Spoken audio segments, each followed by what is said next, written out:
டே 9.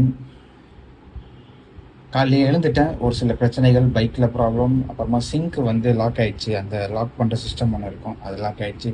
அதெல்லாம் எடுத்துகிட்டு வரத்துக்கே ஒரு நேரம் ஆயிடுச்சு. 9 மணி ஆக போகுது, ஆஃபீஸ்க்கு லேட்டு. ஸோ குளிச்சுட்டு கிளம்புறேன். இன்றைக்கி நான் என்ன சாப்பிட்றேன் எல்லாமே காட்டுறேன். மற்றதெல்லாம் ஒர்க் அவுட்லாம் வந்து ஈவினிங் வந்து பார்த்துக்கலாம். ஓகே தொடரும்.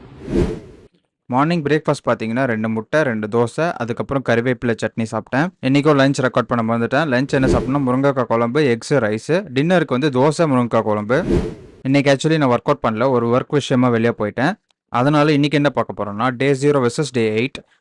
டே 0 அப்படி இருந்தால் டே 8 எப்படின்னு தான் பார்க்க போகிறோம். டே 0 பார்த்தீங்கன்னா நான் ஒர்க் அவுட் ஸ்டார்ட் பண்ணுறதுக்கு முன்னாடி நாள் பாருங்கள், மசில் கொஞ்சம் இருக்குது, பட் அந்த அளவுக்கு டிஃபைன்டாக இல்லை. நல்லா கொலன்னு இருக்குது, பார்த்தாலே தெரியுதா, ஒரு ஷேப்புமே இல்லை. டே 8 பாருங்களேன் எப்படி இருக்குன்னு. என் ஷோல்டர்ஸே பாருங்கள், ஒரு டிஃப்ரென்ஸ் தெரியுது. ஷோல்டர்ஸ் தெரியுது, பைசப்ஸு எல்லாமே கொஞ்சம் தனித்தனியாக தெரியுதா. அன்னைக்கு பார்த்ததை விட இன்னைக்கு நல்லா இருக்குல்ல. இது வரைக்கும் பார்த்தீங்கன்னா நான் ப்ராப்பர் டயட்டு, ப்ராப்பர் ஃபுட்டுன்னு எடுக்கல. முட்டை மட்டும்தான் எக்ஸ்ட்ரா ப்ரோட்டீனுக்கு எடுத்துகிட்டு இருந்தேன். ஆனால் நல்ல ஜங்க் ஃபுட் சாப்பிட்டேன். Daily night mid night junk food சாப்பிட்டுட்டு இருந்தேன்.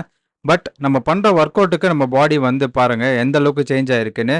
ஸ்ட்ரென்த்து இன்னும் மேக்ஸிமம் கெயின் பண்ணல, பட் ஓரளவுக்கு வந்திருக்கும். இந்த 8 டேஸ்லேயே நல்ல இம்ப்ரூவ்மெண்ட் தெரியுதுல்ல. நம்ம டார்கெட் வந்து 30 டேஸில் ஸ்ட்ரென்த் கெயின் பண்ணுறது தான். அந்த ப்ராசஸில் நம்மளுக்கு மசிலும் கொஞ்சம் ஷேப் வருது. ஸோ இது வந்து ஒரு நல்ல விஷயம் தானே. சரி பார்ப்போம் எப்படி போகுதுன்னு. அடுத்த வீடியோவில் பார்க்கலாம். பாய்.